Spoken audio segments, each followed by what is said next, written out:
किसान भाइयों नमस्कार। मैं संदीप तोड़वाल, वैज्ञानिक मृदा विज्ञान कृषि विज्ञान सीहोर। साथियों, आज हम धान फसल में पोषक तत्व प्रबंधन पर चर्चा करेंगे। धान फसल को हम जब लगाते हैं तो हमारे या तो हम सीधी बुआई भी करते हैं या हम पौधे तैयार करके नर्सरी के माध्यम से फिर उसका हम 15 से 20 रोज की अवस्था में 30 रोज की अवस्था तक हम रोपण का कार्य करते हैं। यदि हम धान फसल में पोषक तत्व की अनुशंसा की बात करें, 120 किलोग्राम नाइट्रोजन तत्व प्रति हेक्टेयर के मान से 60 किलोग्राम फास्फोरस तत्व प्रति हेक्टेयर और साथ साथ 40 किलोग्राम पोटास तत्व प्रति हेक्टेयर के बाद से अनुशंसित पोषक तत्व है। इसके साथ साथ जब हम देखते हैं कि जिन फसलों में नाइट्रोजन या यूरिया की अधिक आवश्यकता रहती है, ऐसी फसलों में जिंक की भी सिफारिश रहती है।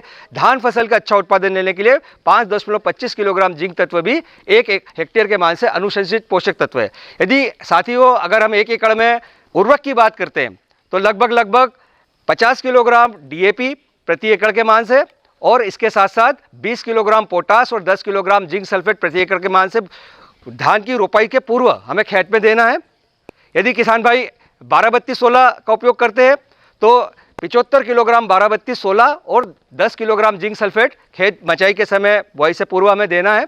साथ साथ धान की फसल की अच्छी बढ़वार के लिए हमें 100 किलोग्राम यूरिया प्रति एकड़ के मान से देने की आवश्यकता रहती है।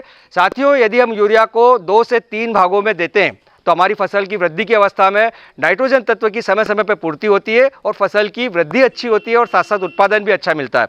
यदि हम धान फसल की बात करते हैं, यदि हमारी फसल 20 से 25 रोज की है तब हम उसमें जाकर 30-35 किलो यूरिया प्रति एकड़ के मान से दें।